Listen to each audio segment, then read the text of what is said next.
The courtroom was alive with murmurs, a hum of restrained whispers that carried the weight of judgment and doubt. The day's air was thick with tension, the kind that clung to the walls and settled into the creases of every wooden bench. On one side of the room sat Jerome Williams, a young black man in his late 20s, his dark eyes scanning the unfamiliar faces around him. He was dressed in his best suit, a modest charcoal gray outfit that his mother had pressed meticulously the night before. Jerome's hands rested on the table in front of him, his fingers tightly intertwined, betraying the anxiety he tried so hard to hide. Across the courtroom, presiding over the bench with an air of calculated authority, sat Judge Simon Drake. His thinning gray hair was neatly combed back, and his glasses perched precariously on the bridge of his nose. Drake had a reputation as a no-nonsense enforcer of the law, but his courtroom demeanor often betrayed an unsettling bias, one that leaned heavily against defendants who didn't fit his idea of respectability. Today, his stern gaze was locked on Jerome, and the disdain in his expression was impossible to miss. For Jerome, this trial wasn't just a legal battle, it was a fight for his dignity, his freedom, and his very identity.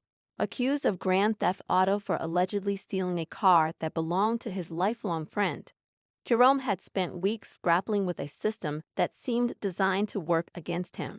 His clean record and steady job as a software engineer were meaningless in the face of assumptions that painted him as guilty from the start. Judge Drake's tone was dripping with sarcasm as he addressed the defendant for the first time that morning. "Mr. Williams," he said, peering over his glasses, "I must say, your story is imaginative. You're telling me you had no idea the car you were driving was stolen. How quaint."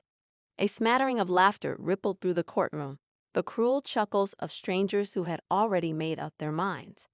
Jerome felt his cheeks flush with anger and embarrassment, but he bit his tongue. Reacting now would only feed into the judge's narrative. As Jerome sat there, silent and stoic, the courtroom doors creaked open, drawing every eye in the room. In walked Amanda Carter, the attorney who had been assigned to take over Jerome's defense after his initial lawyer had been dismissed under questionable circumstances. Amanda was a striking figure, her presence commanding attention even before she spoke a single word. Her navy blue power suit was sharp and tailored to perfection, her black heels clicking with precision as she crossed the room. Her expression was calm but determined, her sharp brown eyes scanning the room with the intensity of someone who was already 10 steps ahead of everyone else. Jerome had heard of Amanda before. She was a rising star in the legal world, known for her fearless courtroom tactics and her unwavering commitment to justice. But as impressive as her reputation was, Jerome couldn't help but wonder if even she could stand up to the towering figure of Judge Drake. The judge's court was his kingdom, and he ruled it with an iron fist. Amanda reached the defense table and set down her leather briefcase with a decisive thud. She turned to Jerome, her voice low and steady. "Don't worry," she said, her tone carrying an unshakable confidence. "We're going to fight this." Judge Drake cleared his throat, drawing attention back to the bench. "Ah, Miss Carter," he said, his voice dripping with mock courtesy. "I see you've decided to grace us with your presence. Let me warn you now, this courtroom has rules, and I expect you to follow them." Amanda met the judge's gaze without a hint of fear. "Of course, Your Honor," she replied smoothly, "and I expect this courtroom to uphold the principles of justice and fairness. We'll see if we can meet somewhere in the middle." The judge's eyes narrowed, clearly unaccustomed to such a bold response. But before he could fire back, Amanda turned her attention to the prosecutor. "Let's start with the evidence," she said, her voice cutting through the room like a blade. As Amanda began to dismantle the prosecution's arguments piece by meticulous piece, Jerome felt a flicker of hope for the first time in weeks. She questioned the credibility of the arresting officers, pointed out glaring inconsistencies in the timeline, and highlighted the lack of tangible evidence tying Jerome to the alleged crime. The tension in the courtroom shifted as Amanda took control of the narrative, her sharp intellect and unrelenting determination forcing even Judge Drake to take notice. But then, just as it seemed the tide was turning, the prosecutor introduced a new piece of evidence, one that had mysteriously appeared just days before the trial. It was a surveillance video, allegedly showing Jerome at the scene of the theft. The footage was grainy and unclear, but it was enough to cast a shadow of doubt over Amanda's arguments. The judge's smirk returned as he leaned back in his chair. "Well, Miss Carter," he said, his tone dripping with satisfaction, "it seems your client isn't quite the innocent man you claim him to be. Care to explain this?" Amanda didn't flinch.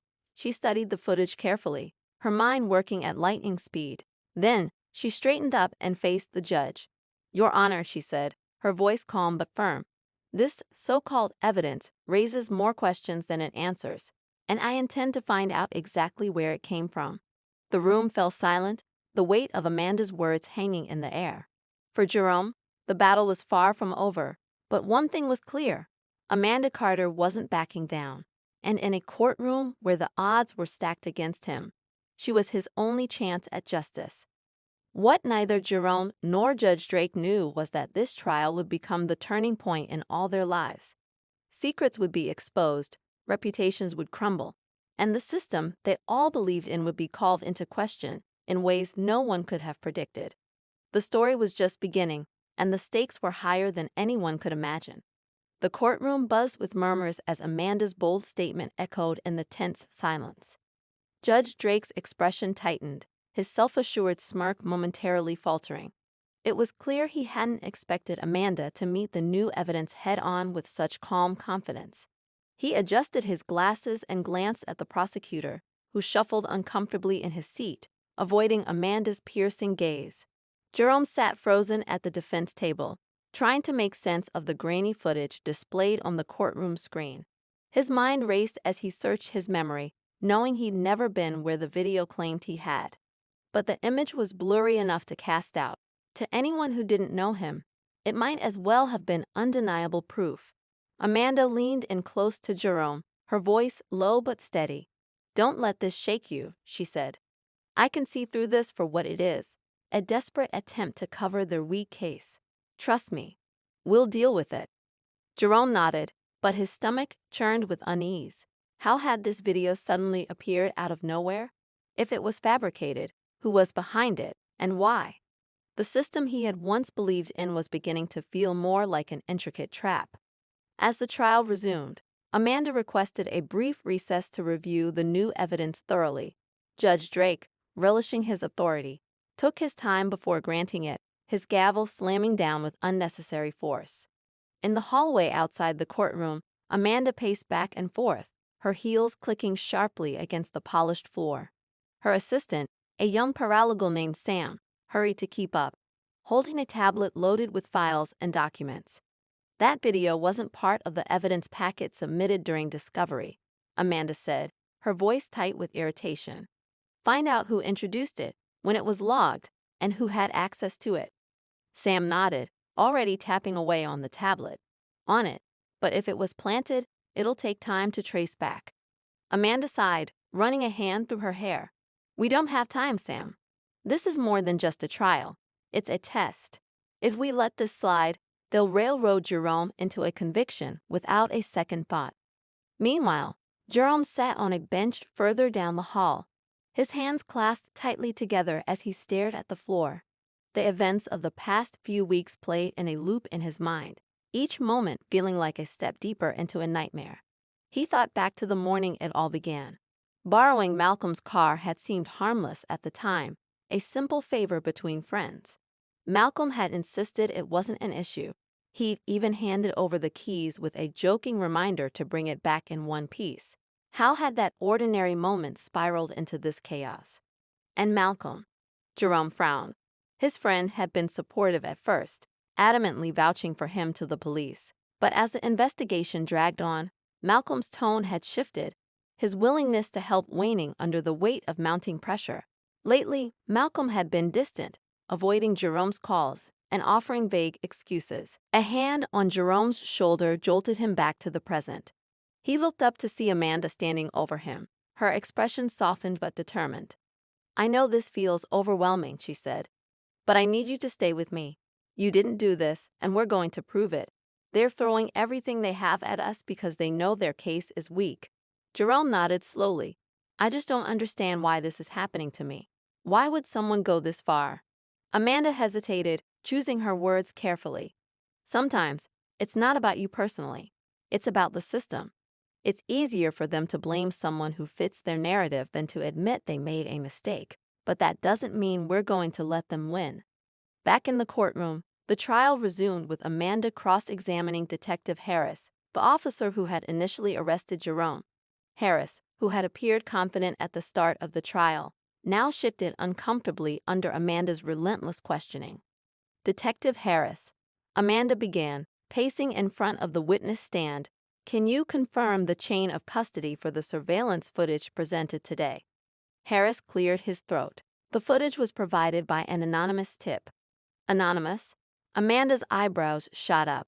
And this anonymous tip, did they provide any other information? A name? Contact details? Anything to verify their credibility? Harris hesitated, his gaze darting toward the prosecutor before returning to Amanda. No, the footage was dropped off at the precinct with a note claiming it was relevant to the case. Amanda stopped pacing, turning to face the jury. So let me get this straight. This evidence, which conveniently appears at the 11th hour, was submitted by someone you can't identify, with no way to confirm its authenticity, and you accepted it without question. Harris shifted in his seat, visibly uncomfortable. We reviewed the footage and determined it was relevant. Relevant or convenient? Amanda's voice was sharp now, cutting through the room like a blade. Detective, did you verify the timestamp on this footage? Did you cross-check it with traffic cameras or other surveillance in the area? Harris opened his mouth to respond but faltered. Amanda didn't wait for him to recover. I'll save you the trouble, she said, her tone icy. You didn't, because if you had, you'd know that the timestamp doesn't align with the timeline of the alleged crime. In fact, it contradicts it entirely. A ripple of murmurs swept through the courtroom. Jerome felt a flicker of hope as he watched Amanda dismantle the prosecution's case piece by piece. Judge Drake banged his gavel, his face a mask of irritation. Miss Carter, this is a court of law, not a stage for theatrics. Stick to the facts. Amanda turned to face the judge, her expression calm but unyielding. The facts, Your Honor, are exactly what I'm presenting. If the prosecution is allowed to introduce questionable evidence, then it is my duty to expose its flaws. The judge glared at her but said nothing. As the day wore on, Amanda continued to unravel the weak foundation of the case against Jerome. She highlighted procedural errors, questioned the motivations of the arresting officers, and cast doubt on the credibility of the anonymous tip. By the time court adjourned for the day, the mood in the room had shifted. The smug certainty that had once filled the prosecutor's table was gone, replaced by a palpable unease. Even Judge Drake, who had begun the trial with an air of condescension, seemed less sure of himself. As Jerome and Amanda walked out of the courthouse together, he turned to her, his voice filled with cautious optimism. Do you really think we have a chance? Amanda smiled faintly, her confidence unwavering. More than a chance, Jerome. We have the truth on our side. And that's more powerful than anything they can throw at us. But even as she spoke, Amanda couldn't shake the feeling that there was more to this case than met the eye. The mysterious surveillance footage, the sudden shift in Malcolm's behavior, it all pointed to something deeper, something hidden just beneath the surface. As they stepped out into the fading light of the evening, Amanda made a silent vow to uncover the truth, no matter how deeply it was buried. For Jerome's sake, and for justice itself. The following morning, Amanda sat in her office, surrounded by stacks of legal pads, folders, and her laptop open to a dozen tabs. She barely slept, her mind replaying every detail of the trial so far, trying to piece together the puzzle. Something about the video evidence gnawed at her. It wasn't just the convenient timing. It was the entire way it had surfaced. Anonymous, unverifiable, yet damning enough to sway opinions. Sam walked in with a coffee in one hand and a tablet in the other. His face was pale, and there was a nervous energy in his steps. Amanda, I think I found something. Amanda put down her pen and looked up, her heart quickening. Tell me. Sam placed the tablet on the desk and scrolled to a set of logs. I traced the origin of the video. It was uploaded from an IP address linked to a private server in the city. But here's where it gets interesting. This server is owned by a company connected to one of Judge Drake's former campaign donors. Amanda's eyes widened.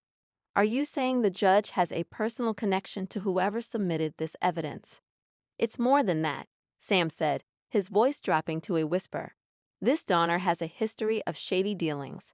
They've been implicated in several cases where evidence mysteriously appeared to secure a conviction. And guess who presided over those cases? Amanda's mind raced. Drake. Sam nodded. It's a pattern. They target defendants who don't have the resources to fight back, and they manipulate the system to get the outcome they want. Amanda leaned back in her chair, her jaw tightening. If this is true, it's not just about Jerome. It's about an entire network of corruption. Meanwhile, Jerome sat at his kitchen table, staring at his phone. He had tried calling Malcolm again that morning, but his calls went straight to voicemail. Something didn't add up. Malcolm had always been like a brother to him. Loyal, dependable. But now, with everything on the line, Malcolm was nowhere to be found. Jerome thought back to the night he borrowed Malcolm's car. They had been at a small gathering, laughing and catching up like old times. Jerome had mentioned needing a ride for a job interview, and Malcolm had offered his car without hesitation. But now that simple gesture felt like the start of something much darker. Unable to shake his unease, Jerome decided to drive to Malcolm's apartment. If his friend wouldn't answer his calls, maybe he'd be more willing to talk face to face. When Jerome arrived, he found Malcolm pacing nervously in the hallway outside his door. At the sight of Jerome, Malcolm froze, his expression a mix of guilt and panic. "Malcolm," Jerome said, his voice steady but firm. "We need to talk." Malcolm glanced around as if checking for eavesdroppers. "I can't," he said, his voice barely above a whisper. "It's too dangerous." "Dangerous?" Jerome's frustration boiled over. "What's going on, Malcolm? You've been avoiding me, and now you're acting like you're in some kind of spy movie. I need answers." Malcolm hesitated, then gestured for Jerome to follow him inside. Once the door was closed, he turned to face his friend, his shoulders slumping. "I didn't want to drag you into this," he said. "But I think you're already in deeper than you realize." Jerome's heart sank. "What are you talking about?" Malcolm took a deep breath.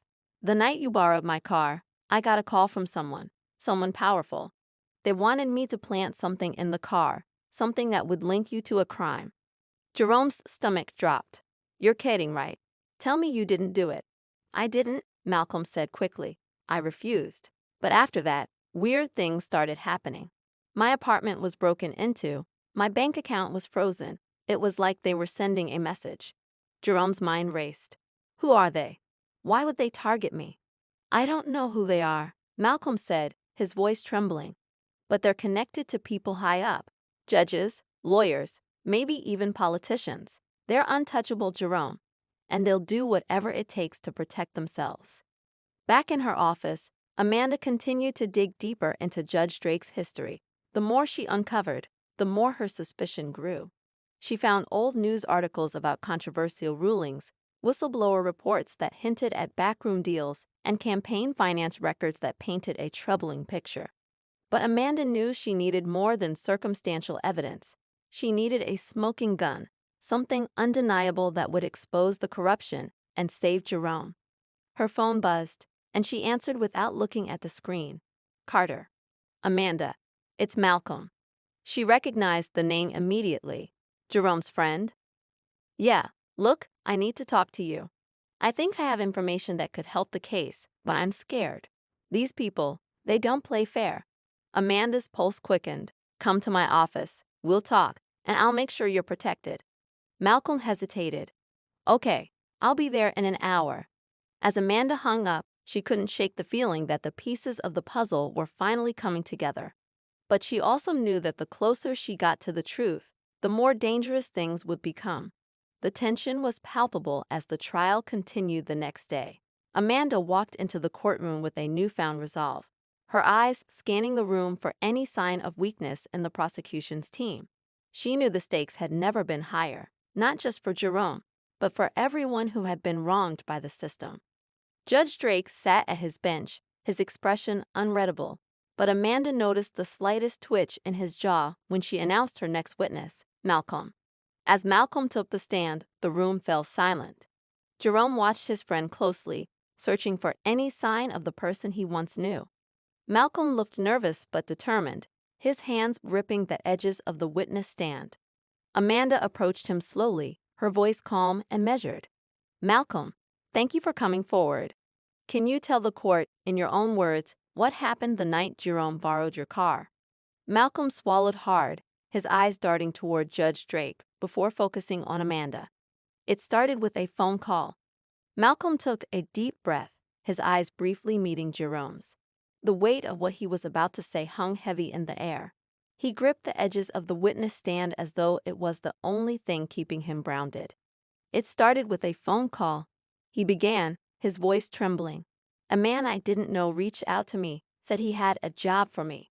At first, I thought it was some kind of mistake, but then he started talking about Jerome, about how he was an easy target. He told me that if I didn't cooperate, there'd be consequences." Amanda paced slowly in front of the jury, her gaze fixed on Malcolm. "Did he specify what he wanted you to do?"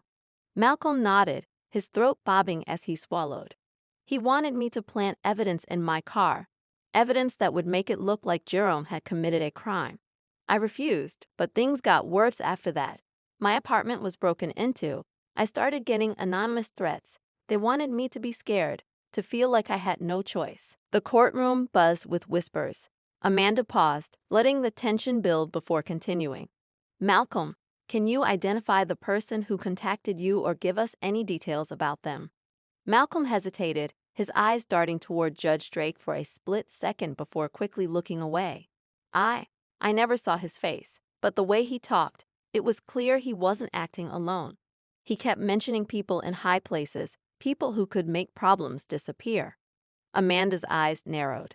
She noticed the subtle shift in Judge Drake's expression, a flicker of discomfort, quickly masked by his usual stern demeanor. She turned back to Malcolm. "Did he say anything about why they were targeting Jerome?" Malcolm exhaled slowly. "He said Jerome was just the start. They wanted to make an example out of him, to show what happens when you don't play by their rules." The tension in the room was palpable. Jerome sat frozen, his hands clenched into fists. He had always suspected there was more to his case than bad luck, but hearing Malcolm confirm it was like a punch to the gut. Judge Drake cleared his throat, his voice cutting through the murmurs in the courtroom. "Ms. Carter, unless your line of questioning is going to produce actionable evidence, I suggest we move on." Amanda turned to the judge, her expression calm but defiant. "Your Honor, this testimony is crucial to understanding the larger context of this case. I believe the jury has a right to hear it." Judge Drake's jaw tightened, but he waved his hand dismissively. "Proceed." Amanda took a step closer to the stand, her voice firm. "Malcolm, do you have any evidence to support your claims? Phone records, emails, anything that ties these threats to specific individuals?" Malcolm hesitated, then reached into his pocket and pulled out a small USB drive. "I started recording the calls after the first few threats. I didn't know what else to do, but I figured if something happened to me, at least there'd be proof."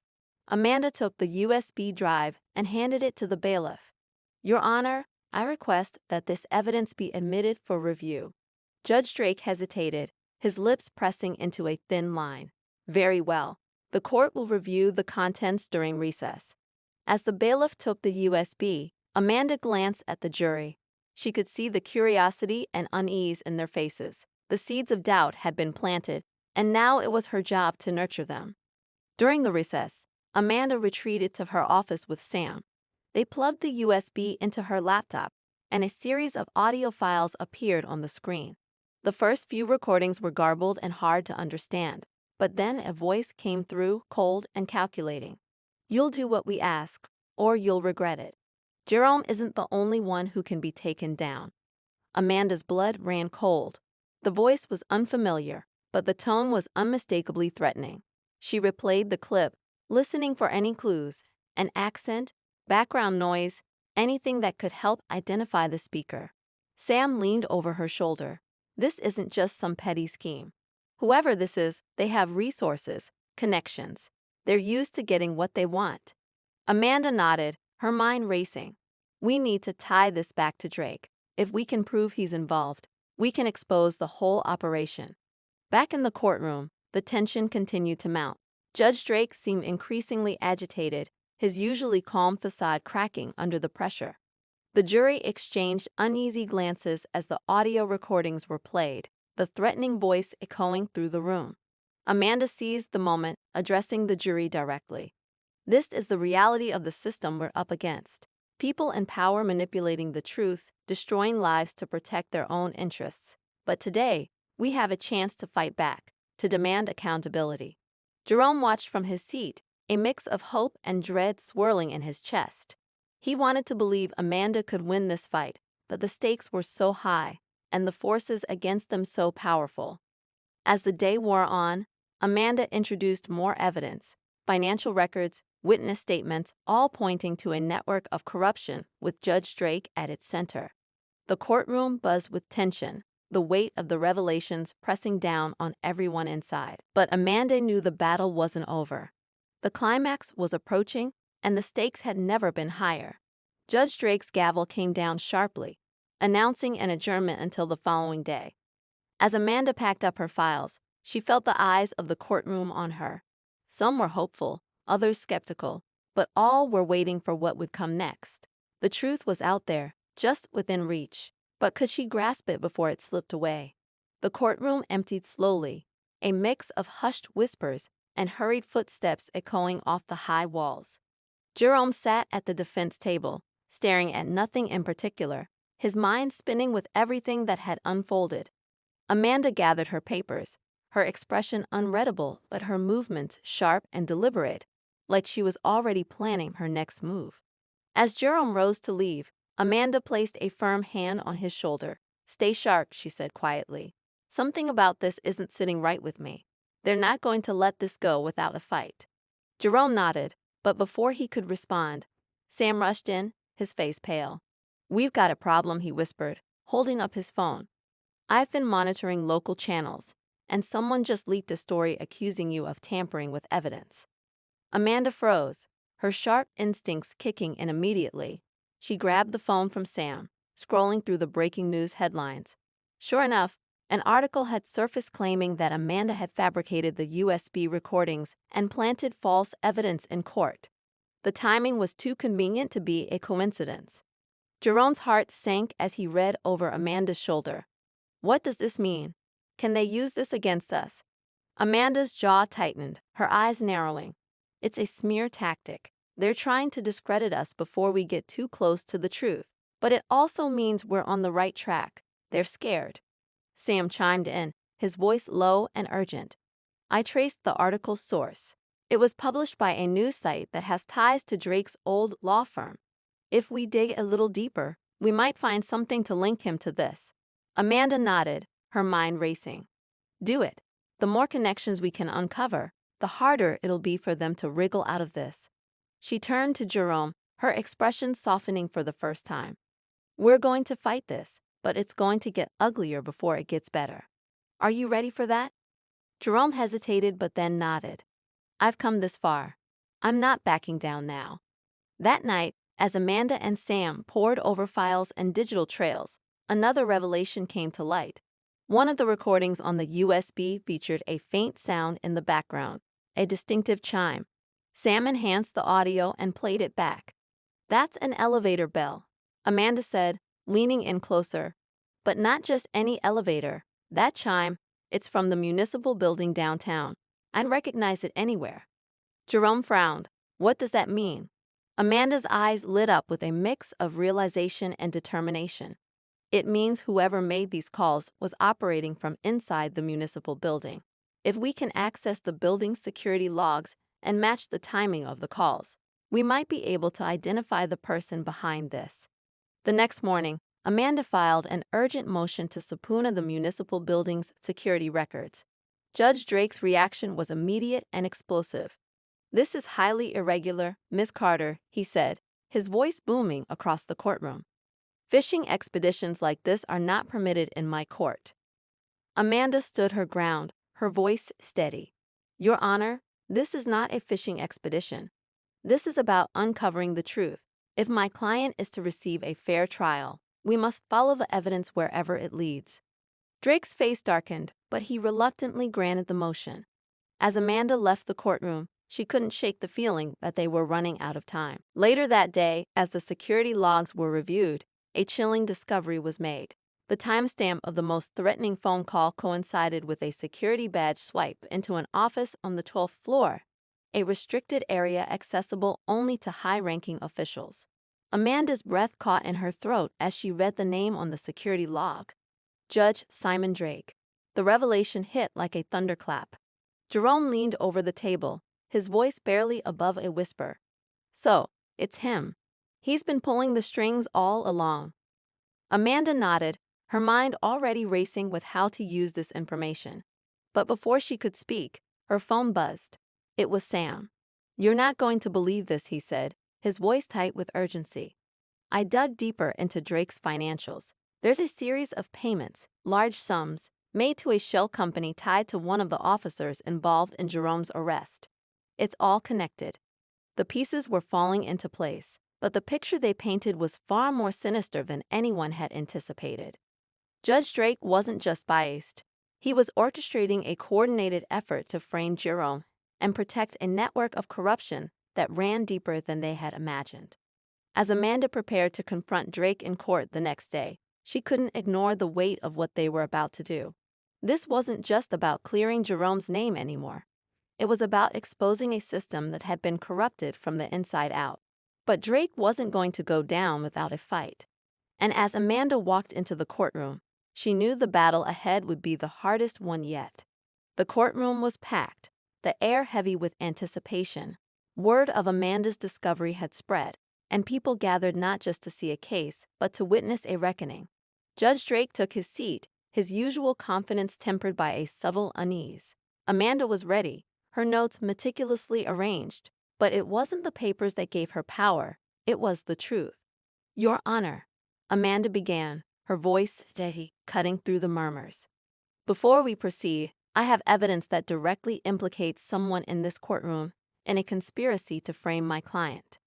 The tension was electric, and Drake shifted uncomfortably in his seat, his gavel hovering as if he was considering stopping her. Amanda turned to the jury, her gaze steady. For weeks, Jerome Williams has been vilified, treated as though his guilt was a foregone conclusion. But the evidence tells a different story. This wasn't just a mistake. It was a deliberate attempt to ruin an innocent man's life. She gestured to Sam, who approached the bench with a sealed envelope. "This contains the security logs from the municipal building. They reveal that the calls central to this case originated from an office on the 12th floor, a restricted area accessible only to a select few." Drake cleared his throat, his tone icy. "Miss Carter, if you're insinuating." Amanda cut him off, her voice firm but respectful. "I'm not insinuating, Your Honor. I'm stating facts. The badge used to access that office belongs to you." A collective gasp rippled through the courtroom. Drake's face turned an alarming shade of red, his composure cracking. "This is outrageous," he thundered. "You're accusing a sitting judge without evidence. I will not allow this circus in my courtroom." Amanda stood her ground, her voice unwavering. "The evidence is irrefutable, and there's more." She glanced at Sam, who played the enhanced audio recording. The distinct chime of the elevator echoed through the courtroom, and Amanda turned back to Drake. "Your Honor, can you explain why your badge was used to access the building at the exact time these calls were made?" Drake's hands trembled as he gripped the edges of his desk. His protest was cut short when Sam handed Amanda another document. She held it up for the jury to see. "This is a financial report showing a series of payments made to a shell company connected to Officer Harris, who arrested my client.